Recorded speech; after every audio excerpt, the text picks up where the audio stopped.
Good evening, everybody, and welcome to the final round here on RaceSpot TV, anyway, of the Operation eMotorsport iRacing series here this season. It is Road America playing host to our latest round, and as you've just seen, the prototypes are back, along with the usual GT cars that we've been having over the course of this season. It is good to be with you, myself, Ian O'Leary, Jeremy Scott, taking you through commentary of this final broadcasting round, with Hugo Louise behind the cameras of this RaceSpot TV broadcast here tonight. Jeremy, Road America playing host to our round here this time around. A classic American racetrack for the final sprint race of the season. It is my favorite professional road course, the one where I cut my teeth as an announcer, actually. So always great to be back here at the National Park of Speed, 4 miles in length. Will bring a lot of challenges to a lot of these drivers, especially in the prototype class, because now they really have to watch their speeds on the straightaways around the 992s and the GT3s and 4s. Let's try and get heads or tails of the standings going into the final sprint race of the season, shall we, in all of our categories, starting with the LMP2s that haven't been out for some time. Matt Smotherman leading by 20 points here in front of Justin Bessett.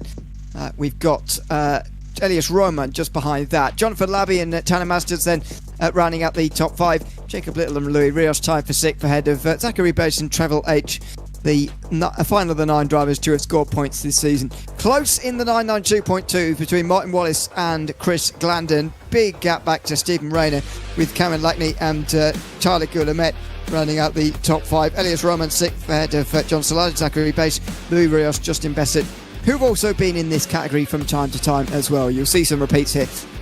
Chad Sheffield leading in the GT3s. About 27 points in front of Damien Castro, should be safe there. Casey Sobel, the top 3, ahead of Richard Davenport, Jason McSparron, and Nolan Muke, the 6 GT3 point scorers. Tyler Manning is leading a highly competitive GT4 class this season. Andrew Cooper, though, slipping away in recent weeks, 25 points behind Nicholas Batista, 3rd, ahead of Zach Merrill and Carl Shelton. Peter Hitzman and Charles St. Pierre are the final 2 point scorers. They've not been at as many rounds as the others. As I mentioned before, all 4 categories making a return tonight, and actually quite a few drivers making a return tonight, which is good to see. Got at least 25 in the field, which we're very pleased to have. It's been a good season overall, Jeremy. I've got to say I've enjoyed the difference or the amount of car classes we've had here. I know it makes the classes themselves rather small, but the interaction between all these different classes has been very entertaining this season. And I'm glad that the LMP2 is getting one final run out at the very end of this season. Yeah, I don't disagree that this is such a great, it's been a great series to say the least. And one thing that I've enjoyed, and I don't know how you feel about it though, but the races that we had the prototype drivers in the 992s and running with them, I think that was a great challenge for a lot of these guys and really stepped up the competition. You know, now we're back here at Road America with all the twists and turns of the 4-mile circuit, and everybody's back in their regular car. So I think that's going to make things a lot easier for the prototype drivers to make their way around as we are on board with Tyler Manning going through turn 6, now setting up for the kink. I like to call it a kink because really that's one of the 2 kinks here at Road America, turn 7. But yeah, we've seen a lot of great racing, whether it be in drivers' normal classes or classes they're not familiar with. Yeah, indeed. We're right on board with Tyler Manning, getting an understanding of this racetrack once again. I would argue one of the more famous ones or one of the most well-liked flat circuits of the world. If you think about lots of circuits that people tend to like, they tend to have a lot of elevation change apart from this one. I know there is a little bit in a couple of places, but not really. Tyler Manning bringing us towards the end of the lap here, towards Canada Corner, which should be one of the better overtaking chances on this lap. Out on the brakes, just slightly missing the apex there, but you can run out quite far out wide there. There's no real exit curb like there is on the right hand side there. A bit of extra paving just for you to get sorted. Bit of paving there, of course, but that is the short layout there.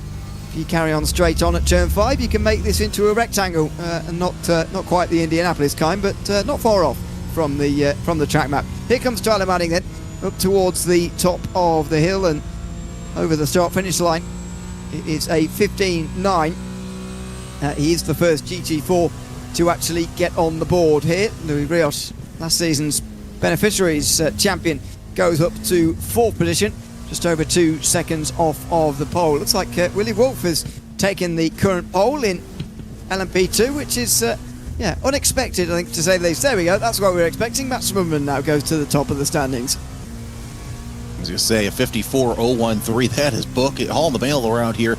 And you're mentioning the flatness. I've got to say, the first time I actually went to Road America was the Big Champ Car ALMS weekend, and pulling up to the facility and seeing how high you're going from turn 14 all the way over to the straightaway was absolutely awe-inspiring. Of course, right now we're at the highest point of this, one of the 2 highest points of the circuit, and start working our way down all the way until you get to Kettle Bottoms. And then you start going back uphill at turn 12. So lots of uphill, lots of downhill here in the Kettle Moraine Valley of Wisconsin. But Louis Rios trying to see if he can get just a little bit faster. A little rare to see him at a 2.2 second deficit.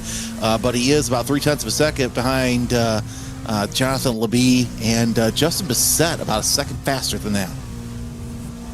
Indeed, we display all 5 classes for you on the left-hand side there. Not as many 992.2s today, sadly. Just the 3 of them. The GT3s, interestingly, going quicker than the 992.2s here tonight. We have spoken a bit about this sort of throughout the season. I mean, Mosport was really one of those circuits, wasn't it, a couple of weeks ago, where we really saw those GT3s faster than the 992.2s by some distance. But we are seeing it here at Road America as well. I don't think there has been a change to these cars, particularly in terms of the BOP that's allowed this to happen, as Rios does improve there with that lap time. But it is interesting the way that these differences do develop throughout the season in terms of GT3 versus 992.2, because Nolan Uke is currently on the pole there, 9.8 seconds away from Swubberman. The best of the 992.2s is Martin Wallace, who is quite a large 12.4 seconds away. So it is a big difference, and interesting to see what circuits those differences come at. Yeah, it's kind of weird to see a bit of a gap between the GT3s and the 992.2. Like you, I thought it'd be a lot closer, like what we saw at Road Atlanta with GT3s and 992.2s battling one another. But look, it's still kind of technically early in the session. We're just past halfway in this qualifying session. Let's see what Damian Castro can do. 205.464, good enough for 3rd in class right now. You see Justin Bissett coming off a turn at number 14. Of course, this isn't the way that we see Road America these days. Of course, that NTT bridge, that's now wider, can accommodate cars and golf carts. 54.244 out of Bissett knocks him up to 2nd place, brings Willie Wolf down, and that's good enough for Bissett. He's calling time on this session. Elias Roman tried to see what he can do here in the race, but Roman does not seem like too much of a good qualifier. He seems more of a good racer, and there's a huge difference between the two. Not knocking Elias for this, but I would rather be a driver who's known as a better racer than I am a qualifier. Yeah, it's good to qualify up front, but something like this, at least you can work your way up to the front. Yeah, indeed. As we watch Elias Roman here through the long carousel on my track map, given turns 9 and 10 in a sort of oval style. The entrance and exit of the corner. See whether Roman can get anywhere near Matt Smotherman here. He's over a second away at the moment, 1.3 seconds down nearly, with his latest lap time of 55.0. That was his fastest that previous time. Probably running out of laps here. I imagine this will be his last one, if indeed he has got any left at all. But Roman, here he comes to the final turn now. Looking for that exit onto the front straight to bring this his session, I'd imagine, to a close. Although I'm not sure, as I say. Here he comes, up towards the line, and it is quicker by half a second, in fact. But doesn't actually get him any places. Well, Wolf and Bissett both better than Roman in this qualifying session, and I've got to say we haven't seen that all too much this season. And Roman has got a lot of work to do to get on terms with Matt Swinburne, although so has everybody, to be fair, in that LMP2 class. Yeah, interesting to see Roman 0.7 of a second off the pace. Like I said, we'll see what happens during the race. long time to go. Chance Sheffield, 8th quickest in class in that number 66 McLaren across turn number 14. He comes down the front straightaway, and he's going to climb up the hill where you just don't see the start finish line until you're right there. So let's see what Sheffield could do in that number 66, 2:03.982. That's a quick lap out of Sheffield, as he will go to second place. Still not improve his position, but he does improve his time. Yeah, indeed, and that's been the story between Nolan Newcomb and Chad Sheffield a little bit throughout this season, that's for sure. Close times between those two. 3.5 tenths around this place is very close indeed. This is Katie Sobel, who's one of the slower running of those GT3 drivers so far here. So, yes, currently down actually behind the other 992.2 category drivers, John Salada and Martin Wallace, and Chris Glandon actually just got ahead of him in 992.2 just at the end there. They're down in 12th and 13th overall. The GT4's obviously at the back. We've got Tanner Masters, Ryan Castro and Mitchell Opotic, who have not set times either. If they all start, then we'll have 24 on the grid here for this race. It's taken us a little while to get through qualifying this time around, but for the most part people are finished with their lap times, and there you can see the pole sitters respectively on the left hand side of the screen. No surprises really throughout the order. I suppose the only one, if you were to look at one, is Zach Merrill ahead of Tyler Manning, but that has been happening throughout the season as well in GT4. We're on board with Manning towards the beginning of the session, and well, it wasn't a big margin that Zach Merrill has taken this pole position away by. Yeah, so we'll see what happens with Merrill, how quick Manning dispatches of him, and I know once he does, he's going to get out there up front and run away with it, but we'll keep a close eye on this as Casey Soul tries to improve upon his 13. He's not going to get right into the pits. So barring Masters, Castro, and Opatic coming back out, that's about that about does it with Matt Smotherman, your pole sitter, with a 53.734. Yeah, indeed. Let's have a look at it on board. The first corner searingly fast in this circuit, downhill towards turn 3.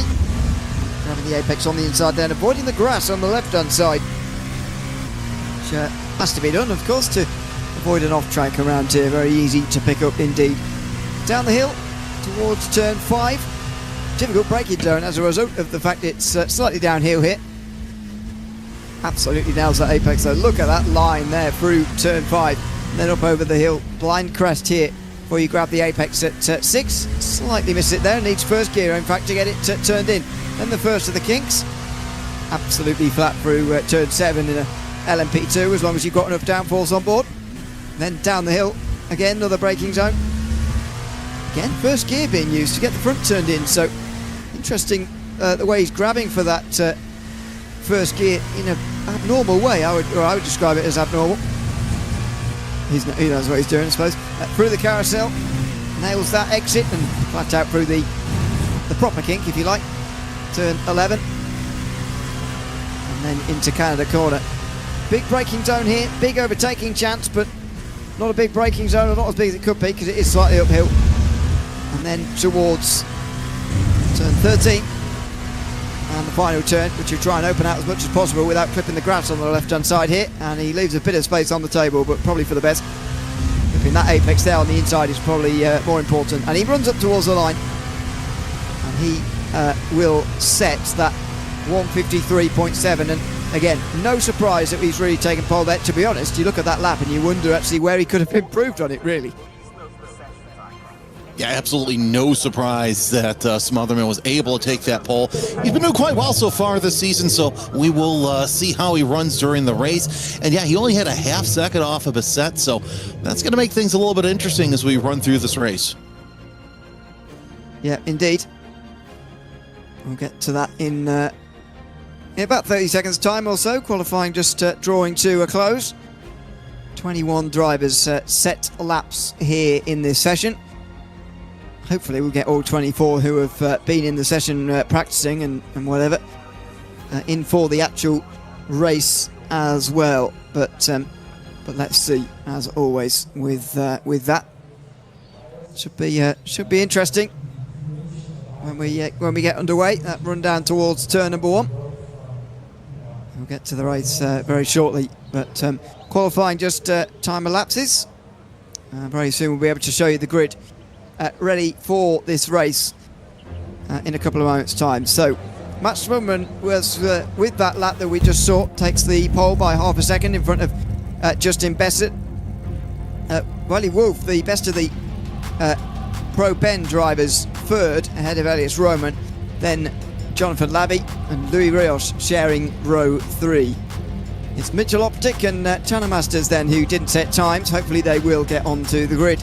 In GT3, Nolan Newt will be next in line, best of the GTs at large, about 3.5 tenths ahead of Chance Sheffield. Richard Davenport, Damian Castro then next, but separated by big gaps in qualifying. Actually, as you go down, the gaps do get bigger. Scott Andrews and Jason McSparron, 5th and 6th here, ahead of Casey Sobel and Ryan Castro, who was the only non-qualifier. In 902.2, a diminished field tonight, but Chris Glandon just edges out Martin Wallace for pole by 65 thousandths, and John Solada is back in 3rd. They're in just burst among the GT3s, by the way. And GT4 at the back, Zach Merrill starts from the front ahead of Tyler Manning with Andrew Cooper and Nicolas Batista, then the row behind them, and Kyle Shelton in 5th place. The lowest spread of field, actually, in terms of time from top to bottom there. Lowest spread of field entirely. So the drivers make their way off. They'll be on their way for a full formation lap in a moment. I have to say that one of the 3 non-qualifiers have got onto the grid, Mitchell Optic, although you'll note he's in an LMP2, and ahead of him are nearly 20 GT cars of various type. So he's going to have the most interesting start, I think, of everybody. Yeah, it'd be very interesting to see how many cars he passes in the first lap, to say the least. Masters, which is kind of surprised not seeing him on the grid, and Ryan Castro, unfortunately, not making our grid. But yeah, look at the conditions: 69 degrees Fahrenheit, 72 degrees track temperature with a 40% humidity. A beautiful day in east central Wisconsin, just a couple miles off of Lake Michigan. So you could not ask for more perfect weather for what we would consider a day where this time of year you could see anything from snow to heat. Yeah, indeed. Today, I'd say we've got neither of those, really.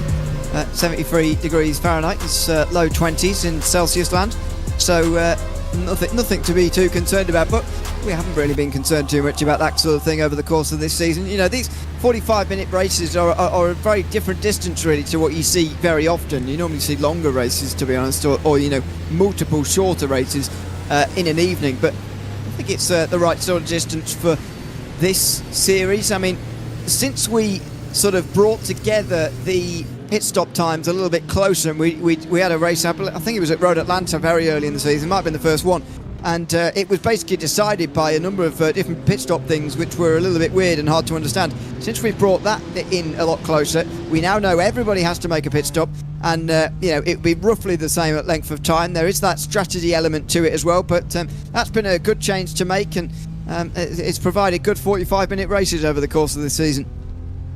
45-minute races for something like this is probably the most you need. So that's the amount of time where some of these drivers, who basically some are new to iRacing and some are really learning, it's just perfect stints. But then again, some of these drivers run, you know, two, 3 driver pairings for these sprint races, the endurance races. And of course, we've seen them try and run some of the special event sprint races that both you and I have covered.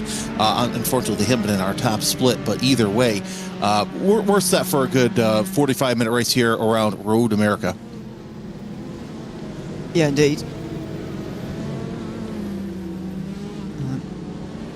The King Cup next, and then we'll be soon underway. In terms of a race win here tonight, I mean, are we looking at anything other than Matt Smugman? I think it is going to be difficult, and what a way it would be for him, by the way, to cap off this season with a race victory, because he has been so dominant. And one of the skills, of course, for him is the fact that he's gone from the LMP2s, which he started the season with. When we didn't have them, he dropped down to the 992.2s, and that's such a different car, such a different challenge, but he's adapted to both very well. That was just a lot of fun watching them both, get in a car they were never familiar with. A couple of them said that they actually had to buy the car before those rounds. So, and of course, also VIR, you add that into the mix, and that just made things a little bit better. But yeah, let's see what these prototypes can do coming around Road America as the split has occurred. Yeah, indeed. So, here we go. The pace car will pull off in a moment, and the LMP2s will be underway. And then it will be the rest of them. As we say, for the past couple of weeks, everybody's just been going together when it's been the 992.2s or the GT3s leading us to the green. This time the prototypes get their own battle at the front. Here we go then. The run up towards the green flag, ready in the final sprint race of the Operation eMotorsport iRacing series here this season. It's a black flag for Mitchell Optic already. Hopefully that will be cleared to begin with here as he gets with the rest of the LMP2s while we see the green flag for the first time. Single file pretty much all the way down, the top five anyway. Completely single file on the way through. Roman able to get past Wolf, the only change. Meantime, in GT3, what a battle between Uke and Sheffield. They were both braking late in towards turn number one, but it's Nolan Uke who comes out the other side with the position ahead of Chad Sheffield, and they've already got a bit of a gap over the rest of the GT field, which, as I say, mixed in with the Porsche Cup cars, the GT4s and the GT3s leading them away as well.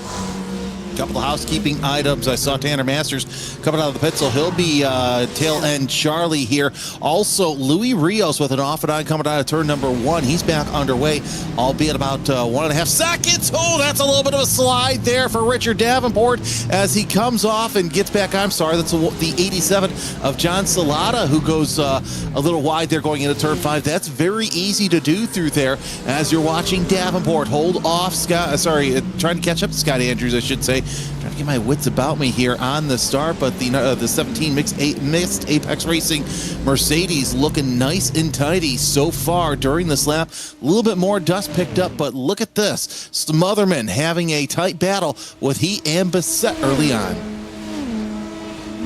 Yeah, indeed.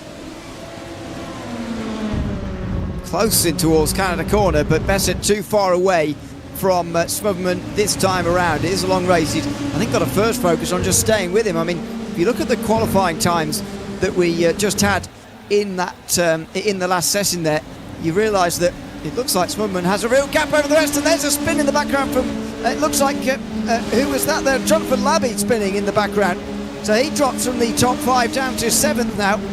Tanner Masters the only one behind him, by the way. Masters started right from the back, right from the pit lane, so he's going to have to come through all the GTs as well, but there's the first spin from the LMP2s. Anyway, coming through the final turn for Jonathan Labby, who is now a long way back from the rest of the field. Now there you go. There's Tanner Masters going on high, wide, and handsome around turn number 14. Now setting his sights around the GT4 traffic. Not surprised it didn't take him that long to catch up. And of course, the aggressive Salmon Racing LMP2 aggressively flashing his lights there as he gets around the GT4 traffic. Now he's got to close the gap to Casey Sobel, who will be the first of the faster GTs going through. And it'll take no time there, but so far back, 32 seconds. It's going to be easier said than done for Masters to get up with the lead pack. Here's a replay of the Jonathan Labby spin, and looks like a little bit of contact there at the on the nose, and that was all she wrote. Indeed, it's just easy to do coming out the final turn. These LMP2s can get away from you very easily as we go on board with Tyler Manning here. The slipstream goes all the way down in GT4, by the way. Everybody is still dancing to Zach Merrill's tune, if you like. They're just in behind, and that's a bit wide actually for Merrill coming through turn 5 there, but Manning can't do anything about it over the top of the hill here. But it's been always exciting to watch in GT4. Some weeks Tyler Manning has driven away with it, but it's one of those classes that is rather preserved for a little bit longer than in GT3 or the Porsche Cup class, even LMP2 to an extent, because these guys don't see traffic for some time, and then the LMP2s eventually come through in a few minutes. But you know, they're only about a third of a lap ahead after 5 minutes or so here. So it does mean the GT4 battle, we get to watch it play out for a little while before the traffic comes and is probably a factor here. sure a lot of these guys heard from their spotter, yeah, you got faster traffic behind. It's like, wait, where's faster traffic? Not realizing Tandem Masters coming out onto the circuit from pit road, making it 23 cars at the start. As here comes Manning looking to the inside through Canada corner, not going to make anything happen, and that gives Cooper a chance to close in as well. So your top three in GT4 are starting to run away with the pack, with Cooper, Shelton, and Batista not too far away. Of course, this is a draft-heavy track, so no surprise that GT4 is all bunched together. It's usually something you see during the IMSA Michelin Pilot Challenge and the SRO GT4 America races here at Road America. But, you know, back to what I was saying, now they have a chance to stretch their legs and race before the prototypes catch up to them, and the GT3s in a couple laps later. So lots of time to really set the pace and set the tone for tonight's race. By the way, Tandem Master is up to 13th now, and actually make that 12th as he's knocking at the door Chris Glandon, which will be a pass here at any moment now. Indeed. But let's see if it happens. Here's Time Masters, by the way, who mentioned I'd start from the pit lane. He's still coming back through the GTs. So, is anything going to happen down here towards turn 5? Just hang on for a moment and see here. So we go on board with Andrew Cooper, who's not going to do anything from this distance. But what about Tyler Manning? Whoa! Look at this! Look at the early braking there, and Andrew Cooper's got it wrong. Oh, what a strange set of circumstances that was. Cooper there was all on the wrong line. I mean, he was going to make the corner, I thought, but he avoided Manning there by, or thought he was avoiding Manning by going across the grass. He nearly hit Merrill in doing so as well. Merrill and Manning both went wide, probably watching their mirrors and fearing what was going to happen to them there. That was a very strange moment coming down towards turn 5. You got to applaud all those drivers, because that could have taken out the entire GT4 field in one fell swoop. You now see Opatek closing in on Roman right there, and man, and that's not good either for Tyler Manning as he starts flashing around the carousel. I just cannot believe what kind of circumstances we have here in GT4 over the past couple of corners. We almost had some bowling, and now got a little bit of flashing with the driver who's been topped. So a couple cars off right there. Cooper, one of them, as he tries to go around the inside of Batista. He gets a position for the time being as they all tuck single file going into Canada corner. Oh, and that's Merrill wide now through Canada corner. Here comes Tyler Manning alongside towards turn 13. He's going to go around the outside here to get the inside the final turn, and Merrill breaks early, letting him have that. And he might let Carl Shelton in here as well. Here he goes to the inside. He's nearly found third place, and now he's nearly found second. Down the inside of the final turn, he is back in front. A lot of dirt and muck over the racetrack, by the way, through the final turn. Chris Glandon has had trouble here. Not sure quite where, but he's dropping down the field here pretty quickly, and I'm not sure why, because I'm not sure why, to be honest. I don't see him anywhere at the moment. Here comes Merrill, back down the inside again, trying to regain second, and Carl Shelton right round the outside might well hold on, or will he? Will this just allow Manning to race away with the lead in the way that he has done on so many occasions so far this season? You wonder whether it will do, but Shelton goes round the outside and he returns to second again. By the way, John Solano back to the point in 992.2, but for Zach Merrill, it's all about regrouping here, as now you see Cooper and Batista back in a battle there for position. And let's see if Batista can hold on, because you don't want to be on the inside there in turn number 5. You also don't want to be side by side. Both of those drivers making it work coming off of turn number 5, as Batista has the edge going into turn number 6 and has the line really as Cooper tries to get back in line, but he doesn't. He's going to have the advantage through turn number 7. Both of the drivers tapping on their brakes. How they're making it work so far the next couple of corners, I'm not even sure, but Cooper has a nose out front. Batista's going to try and see if he can poke a nose in there, and indeed, Batista goes a little off course, but still is able to keep that 4th place in GT4 for the time being. That gives the top 3 a chance to really run away from the field, but Manning, he's running away into Sheboygan as we speak, as he's about a second ahead of Kyle Shelton. Well, I think, this is what happened to Glandon. So it may have been contact with Wallace, who, that's just about avoided there from that Mercedes who was in the background. That's John Salada, by the way, coming through there in the Porsche Cup car, and he's now first. So interesting to find out how Wallace has gone off as well here. But meantime, here comes Batista on the inside. Suddenly this race has exploded into life after the first 2 laps or so. Cooper stays in front of Batista, but surely all this fighting is just allowing Tyler Manning to get away from the rest of the field. Yeah, if I'm Batista and Cooper, I'm just going to say, you know what, yeah, well, we're doing a great battle here, but we're letting the rest of the field get away from us.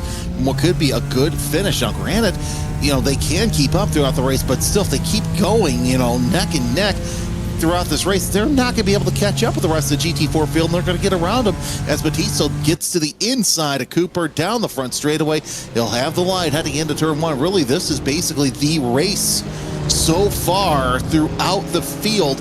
Move Batista to fourth place for the time being in GT4, but I've got to say it's going to be a matter of time before Cooper decides he's going to try and go for a look to the inside.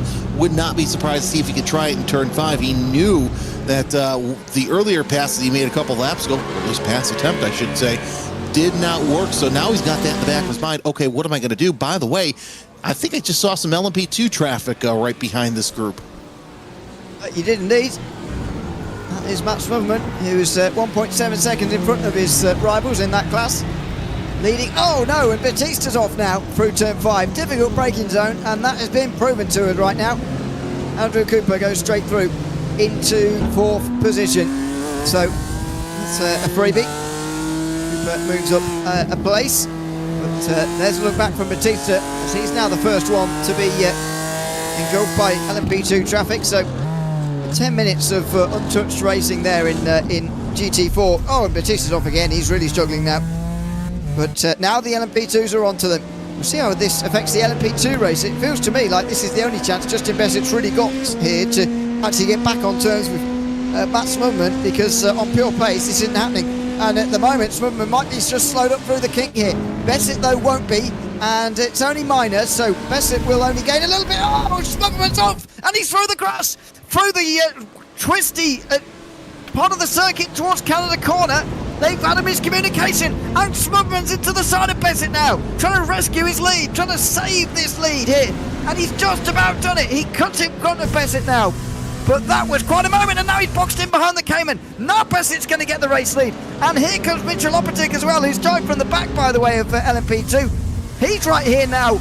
That just shows you, that's just 5 cars of GT4 traffic.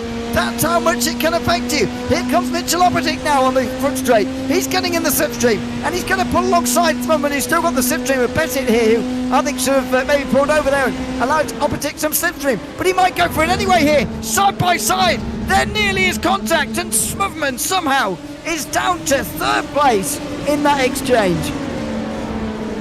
Talk about some fantastic racing.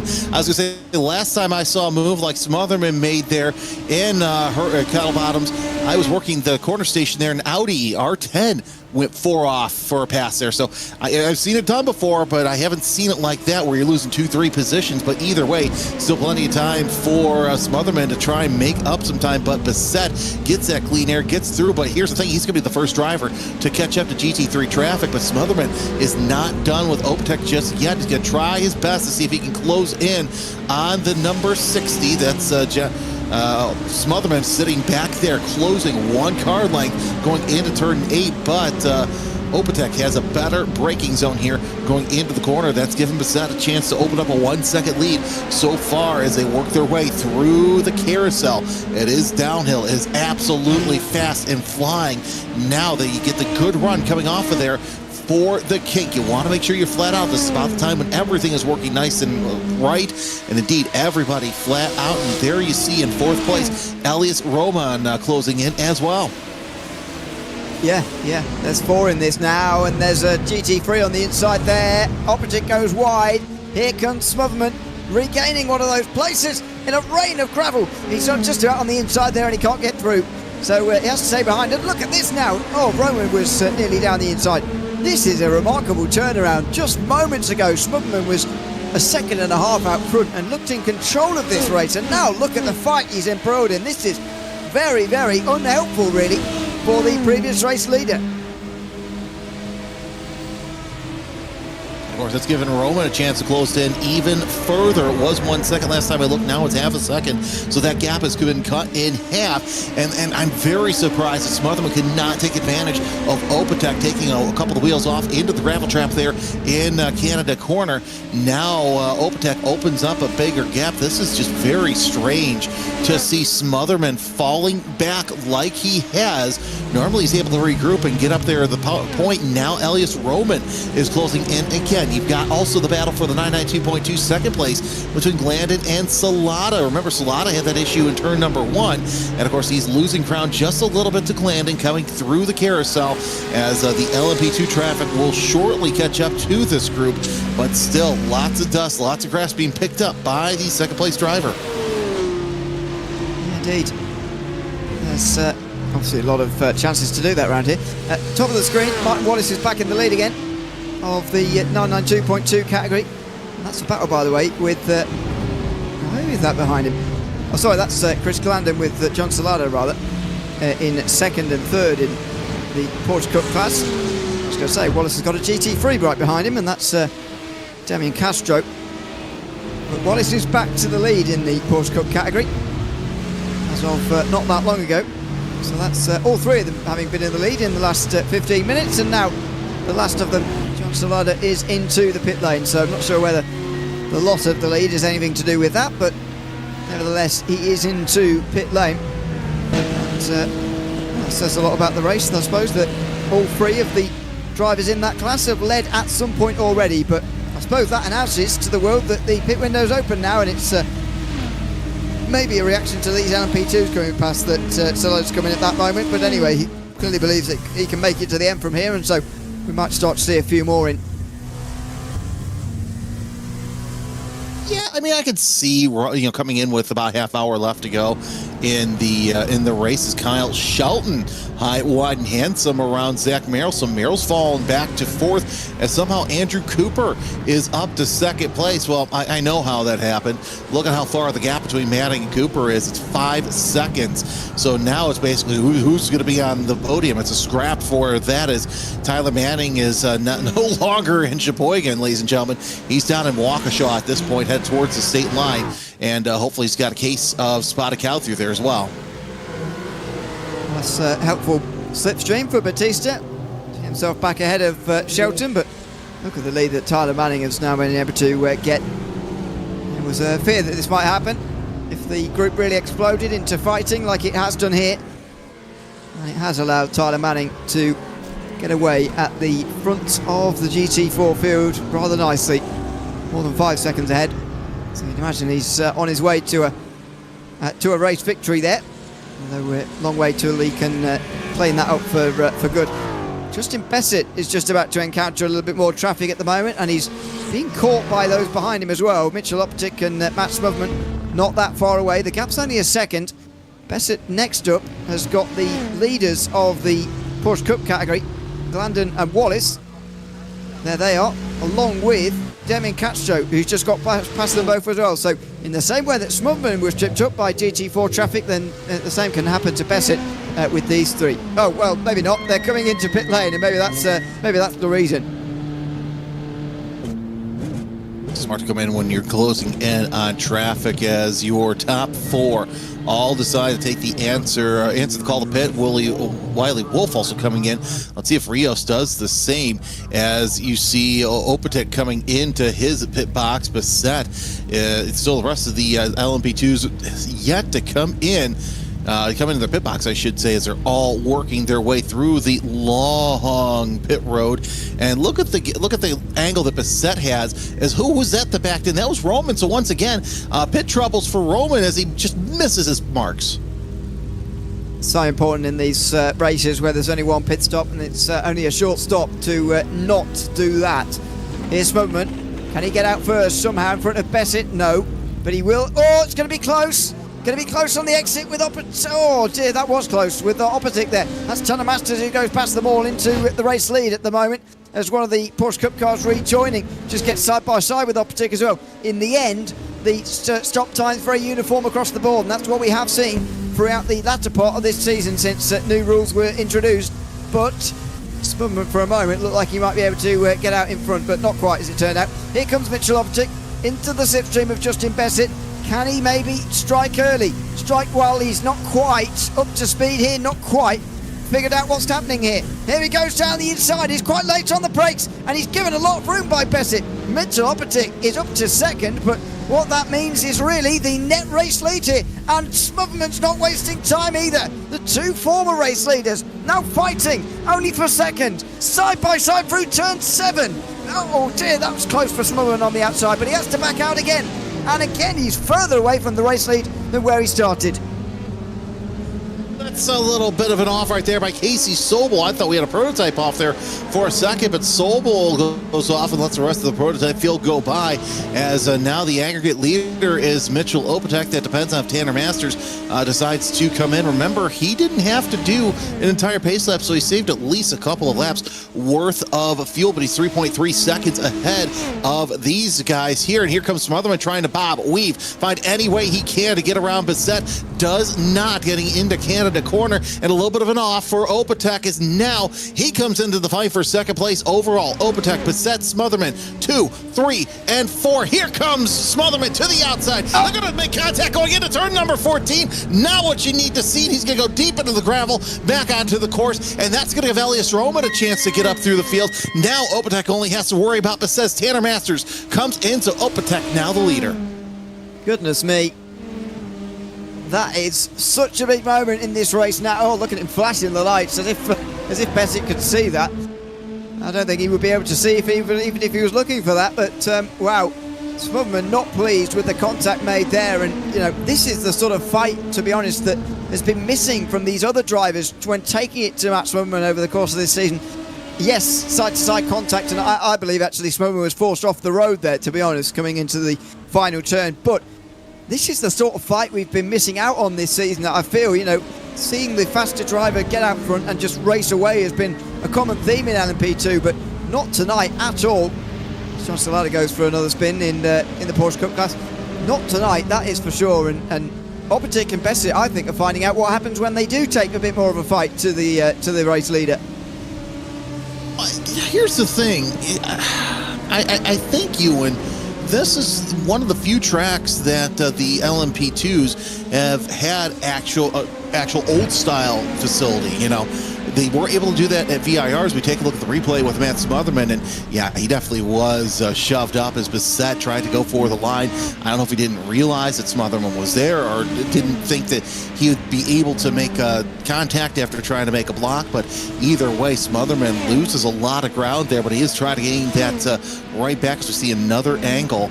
And I just don't know what happened there. If Smotherman shouldn't have been there, if Bassett just didn't know he was there, either way, this to me is an actual road course. It's, you know, yeah, we've done COTA and we've done all sorts of circuits that has such runoff, but they don't have the grass and the natural terrain that's right next to the track. So that's why we're seeing a lot of these prototypes really kick it up, because they could, you know, drop a wheel off here and there, and yeah, it's fine because it's in the pavement, but you don't have much of that here at Road America. No, indeed. There really isn't much room for that sort of error. This is something you don't see very often. Well, I'll say that. We haven't seen it too much today yet, but one of the GT3s coming through on the GT4, formerly leaders, now just the fight for second place. I think that is Chance Sheffield, actually, putting them a lap down for the first time. The lead for Sheffield is 3.5 seconds now over Scott Andrews, who's a pro beneficiary driver taking part in an otherwise beneficiaries class that so far this season, as you will have seen at the start of the day, Chance Sheffield is leading by 27 points. It has been pretty close across the board, but towards the end of the season, Sheffield has started to take control of the season and is now into the pit lane, actually, indeed, as well. But yeah, has really dominated towards the end as Sheffield, and looks to be on his way to a championship.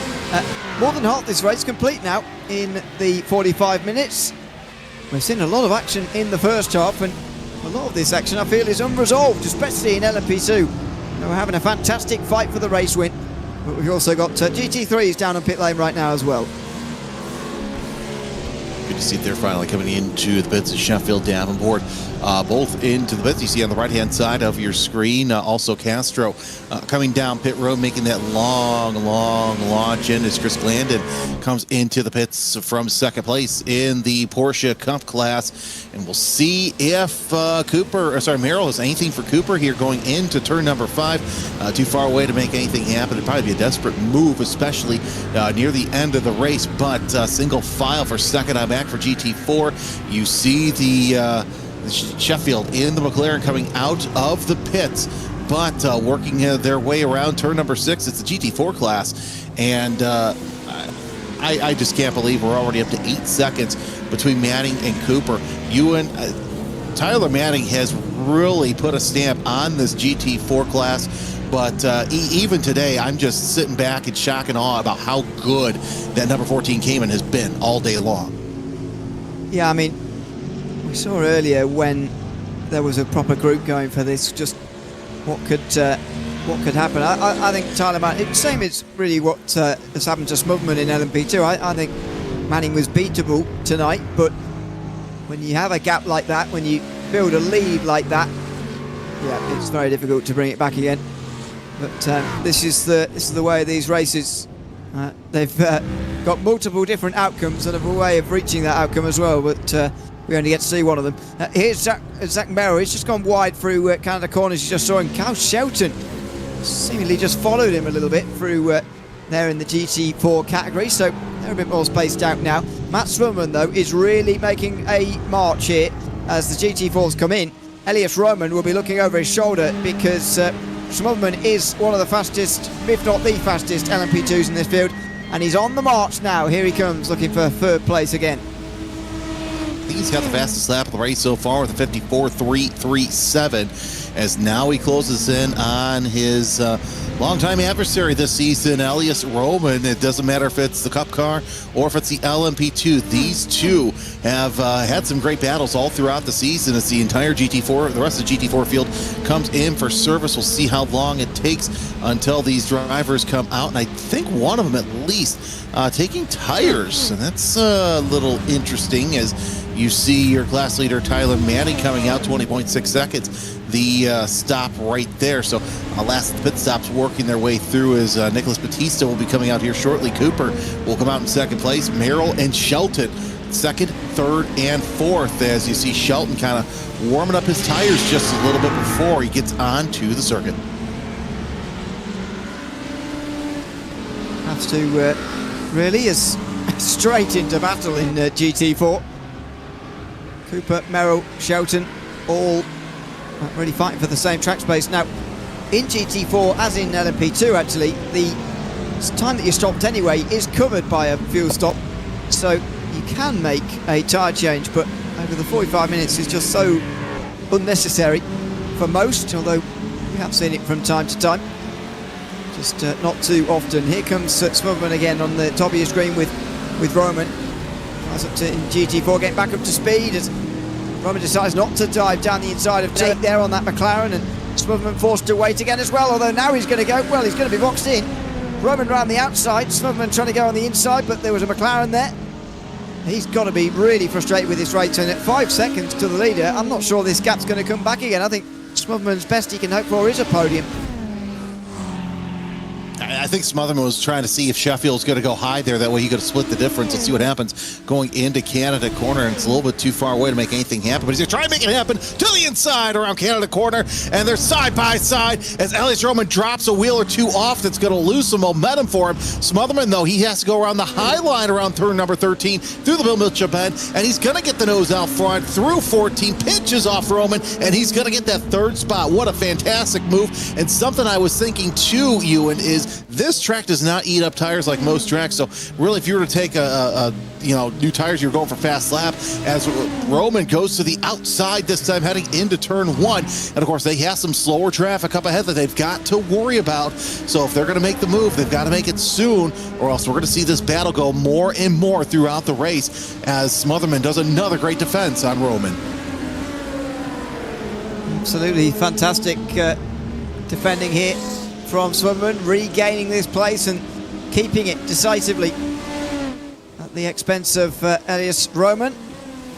Now down towards the bottom of the hill here, turn 5, and Smotherman's not going to get anywhere near. So I think Smotherman's got this now, but the question over the next 16 minutes, I think, is whether Smotherman can actually get up to Justin Bassett and Mitchell Optic. I think without a real big dose of traffic, I think it could be very difficult. And Optic's about to clear himself of traffic here with, I think, getting past Martin Wallace, or at least one of the top GT3s. I'm not sure, but there's a big load of free air just in front of Optic at the moment, looking at the track map, and that's not helpful for Smotherman, and neither's that. A bit of miscommunication with a GT3 now. He will stay in front of Roman, but that will only lose him further time. Casey Sobel, the GT right there, as Damian Castro is up next in his Porsche. But wow, that was a kind of a strange move. Was he spooked by the fact the prototypes closed in on him so fast? We're not sure, but either way, the battle for position also in GT4, you see right below us, this is the Merrill Shelton battle as they work their way, actually Batista Shelton, my apologies, as they're trying to watch out for prototype traffic behind them as those two are slicing and dicing coming out of turn number 8. So you've got two great battles here as that looks like that is definitely the 343 of Masters and Rios going high, wide, and handsome through the carousel. So now they've got to work their way through prototype traffic, and really enough can't be said about Tanner Masters as he started from pit lane. What a move by Rios as he has been black flagged for incident limits. So this battle really going to be all for naught as Rios going to let Masters through right now for a position because he knows he's got to come in and answer that black flag. Yeah, that is a shame, but we saw the straw that broke the camel's back, as it were. Rios sadly getting an incident point penalty. Not that close to the end either, really, in this race when you think about it. Side by side for Merrill and Cooper again there. That was tight for Cooper on the outside line as he was squeezed by Merrill in the Mustang.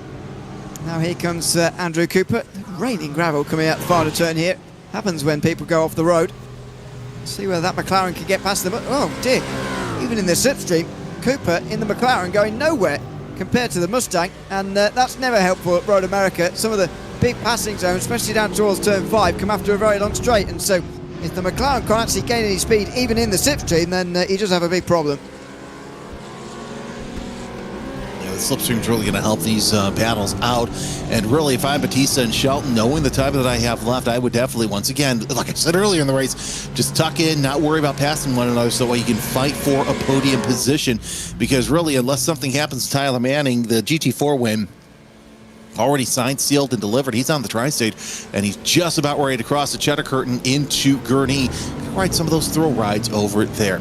Merrill, though, taking that beautiful number 16 Mustang to second place right now around turn number 5, heading up the hill into turn number 6. I've got to say, the Merrill and Cooper, they've found each other so many times this season, so it's not a surprise to you in our last broadcast here for this season of Operation eMotorsport that they're going toe-to-toe with one another. Certainly are. What a fantastic battle so far between these guys, especially in GT4, has been some of the best fighting we've seen tonight. This is the only group left on the racetrack. It's the only pairing left on the racetrack. Only this is, I guess, a pair of pairs. A bit wide from Cooper then. Just see what happens here when you don't have the straight line speed. You end up pushing further through the corners, and that can have a knock-on negative effect as well. Now come up towards Canada Corner.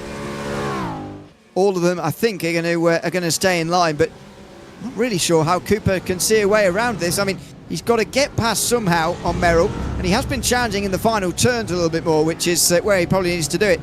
But he needs to get in front through these final turns and then sort of just try and drive away, really, get out of the slipstream, because I just see the Mustang getting back in the slipstream and monstering straight back past again, to be honest.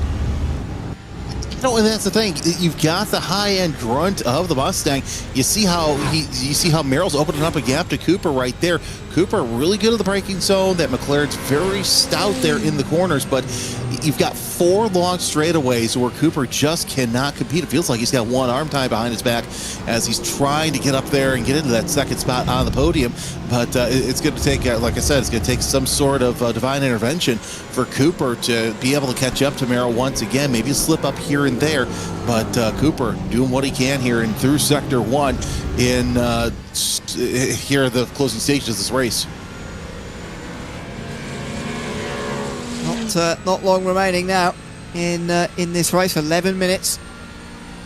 Cooper nowhere near Merrill here, but I said that before. Into this corner. Too far back this time round. So he brakes for turn 5. It's behind us now, a second between this battle and the one between Batista and Shelton, but now watch this through the turns. A little bit wide. Cooper's got to be careful here that he doesn't get into sort of tunnel vision really and follow the Mustang's lines. He's got to take his own lines and use the McLaren strengths here to try and get as close as possible. Try and make a move somewhere as well, although he is fighting an uphill task, of course. He's got to stay hopeful, stay waiting for a mistake, stay hoping that he can make his way through. There he is looking to the inside, and these are the places where he's just so much quicker. Really, his target fixation is not what he needs. Here comes Cooper, though, all over the back of the Mustangs. Tanner Masters back into the pits for another pit stop. Levy is also in, and Rios coming to answer that black flag. But look at this for second place. Cooper to the inside of Merrill. We'll see how long that lasts going into Canada corners or single file all throughout the field. And here comes Cooper. He is your second place driver so far as he's kicking up gravel throughout the field.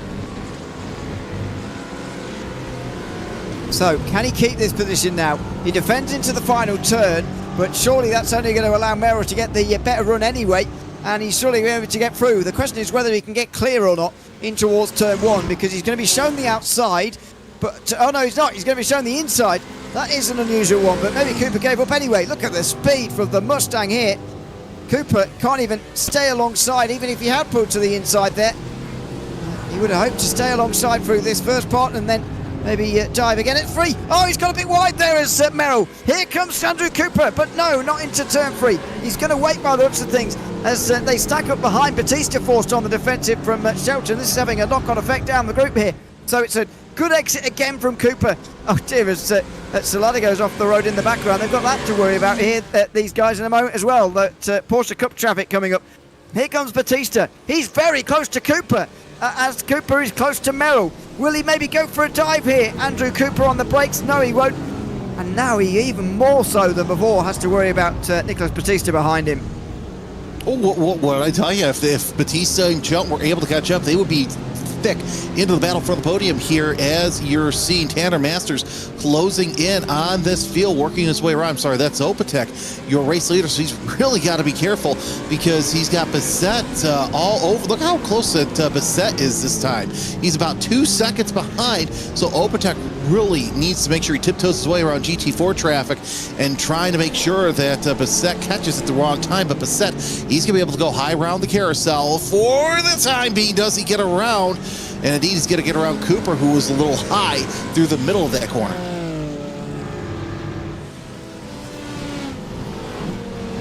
Oh, geez. And into the King, the Porsche Cup car, throwing it in as well, getting past Shelton. Always scary. Here comes Cooper, looking to the inside at Canada corner. He's got to go for it here. Now, we're in the similar situation. No, we're not. There's a spin and a crash now. Merrill just clips Batista on his way past. Merrill actually picks himself up nicely, and it's pretty remarkable that nobody went all the way around, but a bit of side-to-side contact between Merrill and Cooper, and this group suddenly looks a whole lot different. Carl Shelton gets past Batista again as well, but Cooper's now free after that contact between the two.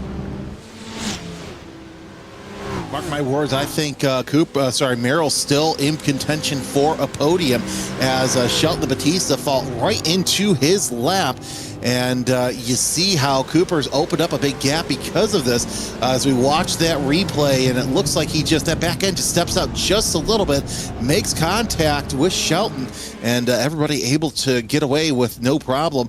There is your race leaders as Wiley Wolf, Mitchell Opatek, and Justin Bissett all in pit road. There is your second place driver, and he's going to get out. I think he's going to get out ahead of Opatek. Yes, he does. Opatek with a 21-second pit stop, whereas Justin Bissett about half that time. Well, it was the second stop of the day, so I'd be very surprised if they needed so long. But Smugman's done it as well. So he's only just in front of Wolf, who Smugman picked a lap ago for reference. But yeah, this has gifted Bissett the victory here.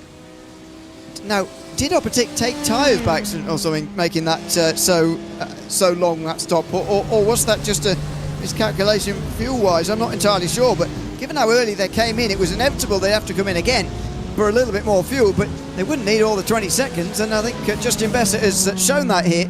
Opatek, though, has a very long stop. So does Smugman, and this is going to give Bissett the win, I think, unless he makes some very large error. And you want to take a look at GT4. We've got a battle for second place. Merrill made his way back up to second. Cooper able to get back around once again. You see the prototypes making their way through the kink. And a little bit of a wheel off there from Cooper. That's going to give the rest of the field a chance to close in. We'll see if anyone has anything for anybody here going into Canada corner. And Merrill's going to look to the inside, and that's more of a defense off of Batista, because Batista was itching and burning to try and get around to get on that bottom step of the podium, but that's giving Kyle Shelton the chance to kind of close in. They're both side by side, as Shelton will get that fourth place. Batista falls back to fifth, but still the battle for the podium still afoot in GT4, as Cooper holding off Merrill for the time being. You also have a battle for position here in third place. That's Opatek and Wolf. Wow, Wiley Wolf looking pretty good as John Salata with his third spin of the night.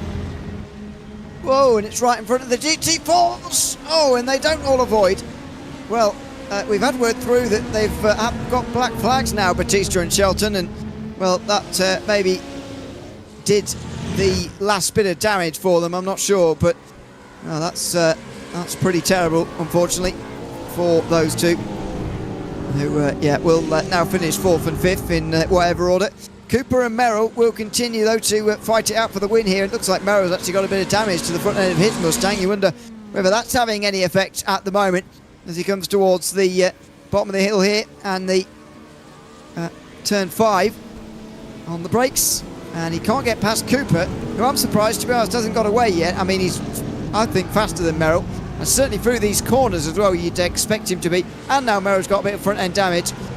Can't see Cooper losing this second position, apart from anything going wrong, of course. It's going to take, he's either going to have to drop a wheel or just get raw and pass. And here's the battle for the lead in the Cup classes. You have Glandon and Wallace side by side. They were triple odd across the line, as Wallace is going to look to the inside. He's going to keep that for the time being. They're not going to rub against each other, but I got to say this almost looks like a high-speed pace lap so far, as still Wallace trying to get her around Glandon for the lead. Damian Castro gets a black flag for incident limits, and now Wallace gets that point up front for the time being, but Glandon has a great opportunity in the draft, and he's got to pop out of that draft going through turn 4, which is on a straightaway. Yes, it's still odd to be after all these years. And they're side by side. Once again, Wallace has a line going into turn number 5, but can Glandon muscle his way around the outside? No, it's going to be easier said than done. A little bit of a touch there, as they're both going to go side by side through turn 6. And I think this is just going to be this way most of the lap. Yeah, it looks like it. Look at that round the outside from Glandon, who should get himself into the lead now, although Wallace not giving up. Side-to-side contact. They give each other the room, and Glandon makes his way past into the lead of this race. To be honest, didn't think that battle was going to happen here. I thought Wallace had this battle sewn up, this class sewn up, but he doesn't, it turns out. Glandon has now got the lead here, only just, though it's worth adding. Damian Castro has now got a penalty, by the way, from 6th place in GT3, 2nd place in points, by the way, behind Chance Sheffield, who's only down in 3rd at the moment. But unfortunately, Castro's not having a much better day at all. This is the final one for him. A spin out of turn number 8. And I don't know about you, I have been surprised by the amount of black flags we've actually seen tonight. Yeah, I'm quite surprised myself. I thought we'd see none, if not fewer, because, yeah, while there are a lot of places where you can go off, it is still very hard to hit something, with the exception being a couple of corners. Turn 8, one of those, as you saw Wallace go off course in turn number 14. So easier said than done, but the next time Bassett crosses a line, trying to see where he's at on the track map, as looks like he will receive the white flag next time by, going through the kink. And the 442 with a commanding lead, now 5 seconds. It was 8 to 9 seconds, but you know, look, Ewan, at what point do you just say it's not worth pushing because you've got such a lead? You don't want to take those unnecessary risks. Well, yeah, indeed. Well, yes, but you also don't want to back off into a place that actually make things worse for yourself. Smugman seems to have actually lost a bit of time. Just we joined Bassett here by maybe about 2 seconds. I don't know whether he went wide through Canada corner or something, but he looks like he has done. Mitchell Optic now getting a lot closer as a result. But Bassett sees the white flag now in the final of our sprint races this season at Operation Motorsport. It is the white flag lap here from Road America. A great season, it's fair to say, coming towards an end. I've got to say, I've really enjoyed this final round of the season, perhaps more than any others, because there's been racing going on all up and down the field for this entirety of the race. Shelton comes in to serve his penalty and leaves these two, Andrew Cooper versus Zach Merrill, for second place in the GT4 category. Merrill on the outside with a good long run on the outside. He might well get through here on the way in towards turn 1, and he's going to have to go around the outside. That's going to be difficult. I'm not sure even the McLaren would be able to do that, but down towards turn 5 coming up next might well be Merrill's last chance. Oh, it's turn 12 might be his last chance right through there, as you see one of the GT3s working on the back of them. So they'll work their way through. And if I'm Merrill, I'm using that GT3 as a pick to try and work my way around. But they're side by side going into turn 5, and that's not something you want to see when you're faster traffic. As Merrill's going to go hot around the outside. Yeah, that was not going to work. Almost ended up in the gravel trap. So they're still neck and neck for that second place. But this, I think, has been the battle of the race. A little bit of a bump there for Merrill. That was a little bit. I think that might be it now. I hear what he's saying about Canada corner, to be fair, but we'll see whether that rings true or not. Anyway, we'll have to cut away just for a moment while the race leader, Justin Bassett, takes the checkered flag. It's the final sprint race in the Operation eMotorsport iRacing series this season, and at Road America, it is Justin Bassett who goes on to win the race. A great way to end the season for him. He finishes about 5.5 seconds in front of Matt Smotherman in the end, who battles through into second place. Further behind, Nolan Uke is about to take the checkered flag as well. He is the GT3 class winner this time round. Chad Sheffield not underscoring his championship lead with a race win.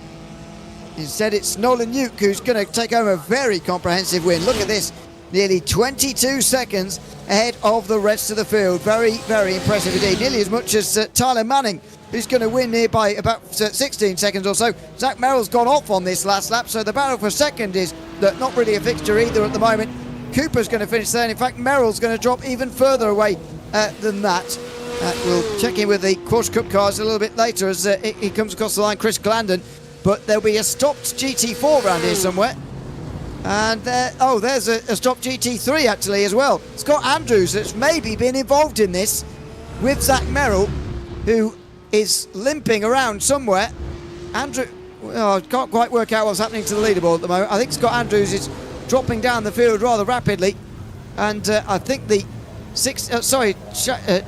Chance Sheffield rather than Scott Andrews. That's why Scott Andrews is dropping down the field. He's not stopped though. Chance Sheffield is. There's all sorts going on here on the last lap that we're going to have to unpick as Chris Glandon comes over the line to take an impressive win, beating Martin Wallace in the Porsche Cup class. Well, of course, you've got Andrew Cooper, who's got a black flag. Zach Merrill has a black flag. So the GT4 class, absolutely unofficial, and I fear that Cooper, Merrill, and Andrews all involved. Merrill gets punted by Smotherman there in the kink.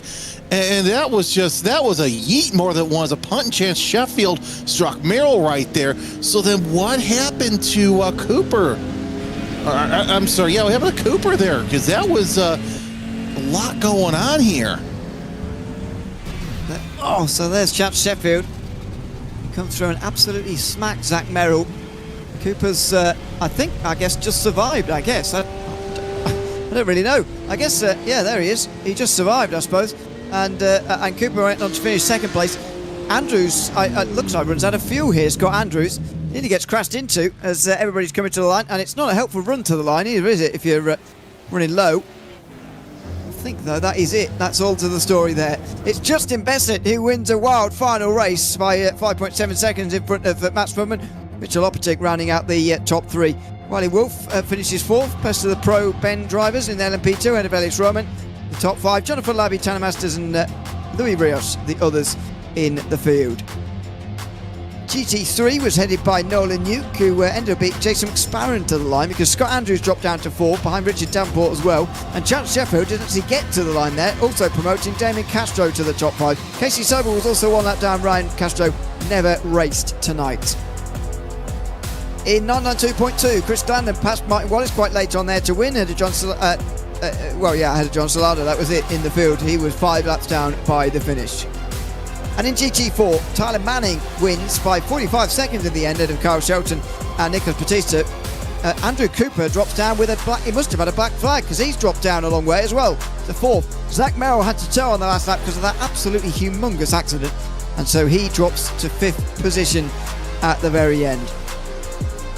Well, I don't know what you think about comparing this race against all the other ones here, Jeremy, but that was one of the more entertaining of the season, I've got to say, here from Road America. Battles to watch all throughout, and some very late drama as we saw there as well. I'm kind of sad we didn't get to see the ending for the GT4s live, but either way, what a fantastic show this has been. Nolan Duke joined us there very briefly, but he's gone again. Oh, he's himself into the waiting room. I mean, he's very welcome to just pop straight in. Nolan, welcome in. If you're able to talk to us, good to have you. How was the GT3 race? I must admit that in the other classes there was a lot of battles going on for the lead, lots of incidents happening as well. In GT3 seemed to be less so. How was your race overall? Overall, the race was pretty good. Struggled a little bit early on with the cold tires and stuff, but once I got my pace, I felt pretty good. I know Chance was in the background, and I was hoping he was going to stay there, but I guess he had an incident. I'll have to look back at the replay and see that, but no, Road America is one of my favorite tracks, so always love racing here. It's the last of the races, sadly, on Racebot TV here, the sprint races this season. How have you found the season overall with the new car classes format and everything else? I think Operation Motorsport, the eSport side, is doing a phenomenal job. They're continuing to make improvements, and every season, and there's already info coming out about next season, and everybody's pretty psyched about that. And I think the eSport League's going in the right direction for sure. Yeah, well, congratulations on winning here tonight in the sprint series, and thanks for coming to chat to us at the end of the race as well. Yeah, thank you, sir. Thanks very much. That is Nolan Duke, who wins in GT3 tonight. Let's go to the overall winner next, Justin Bessett, who wins tonight overall, as I say. Justin, welcome in. Congratulations on an overall victory by 5.7 seconds in the end. The last pit stop, or the second pit stop, seemed to me had a pretty big bearing on this race, but I want to talk about the battling first of all in the first half of the race. Just how was that to be involved in? Because based on qualifying, you'd expect Matt to have run away with that, but he didn't, and it was a great fight to watch. What was it like to be a part of? Well, Matt's been a rocket all season, but it just, every time it seems like a rubber band, and it seems like the tire wear starts to come into play, and it becomes a long-term battle with him. He's a really great driver, so I don't really want to say anything negative about him, but he kind of caught lap traffic at the wrong time, and I managed to sneak in at the right time. And then, after the first pit stop, Mitch, he kind of took me as I was trying to get the tires back up to snuff and get the marbles off of them. How have you found the season overall? So this is the last one we have at RaceSpot TV this season. How have you found the new format? It's been a different challenge for me. With the USA, the Army Esports team, I typically run GT3. I actually bought the LMP2 just to run Operation Motorsport, so it's given me a challenge with the braking dynamics being different between the two vehicles to kind of learn this vehicle and swap back and forth. Obviously, a majority of my time is spent over in that side preparing, but we have a kind of a nice break in the specials right now. So Road America being my home track that I've been on several laps, especially under this scanned format, I put in a little extra prep this week. Well, congratulations on that paying off and the race win tonight. And thanks for chatting to us at the end as well. Hey, thank you guys.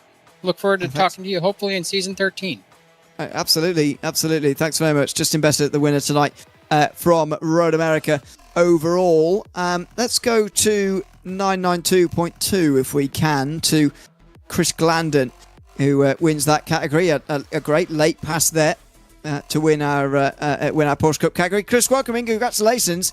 There was a great late battle between yourself and Martin Wallace there. Just tell us how it panned out from your perspective. Oh man, I was sweating bullets. He was putting on a show for us, for sure. It was really fun racing him. I'm just happy I was able... Actually, he's usually been a bit faster than me this whole season, so it's kind of nice to see that I've gained pace and able to fight for top spot finally, so that's good. Again, I was getting everyone who's won a class tonight the same question, because this is our last broadcasted race of the season. How have you found season 12? I think it's been a great season. We've had a lot of... it's been a lot of change with the different classes. I think a lot was learned, but at the same time, it made things really exciting. I really enjoyed it. I can't wait for season 13 in a few weeks. Before I go, though, I just do want to thank Operation Motorsport. They've been totally fantastic. Great experience thus far. And as well as RaceSpot TV, you guys have been doing an amazing job announcing all these races. Thank you so much. Thanks very much for having us as always, Chris Glandon, the 992.2 class winner here tonight from Road America, chatting to us there. Let's finally go to GT4, shall we? And Tyler Manning, who wins there. Tyler, welcome in. Congratulations on what on paper is going to be, I think, your biggest win yet. But I bet it didn't feel like that in the... you wouldn't have known you were going to win at all for the first 20 minutes, I suppose, based on the battle that we were watching. Just what was that early fight like? And then how sort of surprised were you that a gap sort of was created and that was really it for in a big way for you? What was that race like? Yeah, I think it was pretty awesome to battle with Zach and Andrew during the first few bits, as well as Kyle. I think it definitely showed that Road America is great for racing, and especially in the GT4s. Yeah, I didn't expect to then start pulling away towards the end. I think it was just that they were battling as well, so it just let me just scamper away. But yeah, I had a lot of fun. Maybe not the biggest margin, but yeah, it was pretty cool. And in the slowest class of the four, how have you found season 12 in the GT4? I am glad to get out of the GT4s. It was a lot of fun. Definitely very stressful with all the P2 cars coming by and dive bombing, especially with the mix of like GT3s and then the Cup cars coming in as well. So I think it was maybe we don't go back to GT4s. Maybe we try something a little fast. Well, congratulations on winning the your last race, I suppose, in the sprint race here at Road America in the GT4s. And thanks for chatting to us at the end as well. Thank you, man. Have a good one. Thanks very much. Tyler Manning, the winner in GT4 tonight. Before we go, I just want to bring in one, I know Nolan Yuka's a staff member, but I'll just bring in one of the staff members who's in the transfer room at the moment for just a bit of a series chat at the end. Casey, welcome in. Good to have you with us. Just want to bring in and have a bit of a chat about the season, really, for season number 12. now coming towards a close here at Operation Motorsport. How have you sort of found things from behind the scenes and personally as well, participating in this league for season 12? Oh, I found it great. I'm pretty antisocial normally, so doing something like this where I get to race with some of the people that I've worked with through the Operation Motorsport, it's been a blast, and actually find this a great way to socialize. Absolutely. What about the new season in terms of season 12 compared to previous? We had 4 different car classes. How do you think it's gone down among the group, would you say, this season? I think it was a little turbulent, just with some changes with tracks and what cars were available. But all in all, I think the season's been, from my side anyways, great, smooth, and fun racing. Well, thanks very much for being a part of it, of course, and chatting to us at the end of the season here. And hopefully we'll see you again, speak to you again very soon. Sure. Thank you very much. Thanks very much. That is Casey Sobel, who joins us there at the end here tonight. So many other stories up and down the field, but that will just about do it for us here tonight on RaceSpot TV in the Operation Motorsport iRacing League. This has been the final sprint round here at Road America and the final round here on RaceSpot TV. It's been a pleasure to cover it once again here this season. I've been Ewan O'Leary alongside Jeremy Scott with Hugo Louise behind the cameras of this broadcast here tonight. It's been, as I say, a great season here at Operation Motorsport. Hope you can join us again in the future very soon. But from all of us here at RaceSpot TV, it's goodbye for now.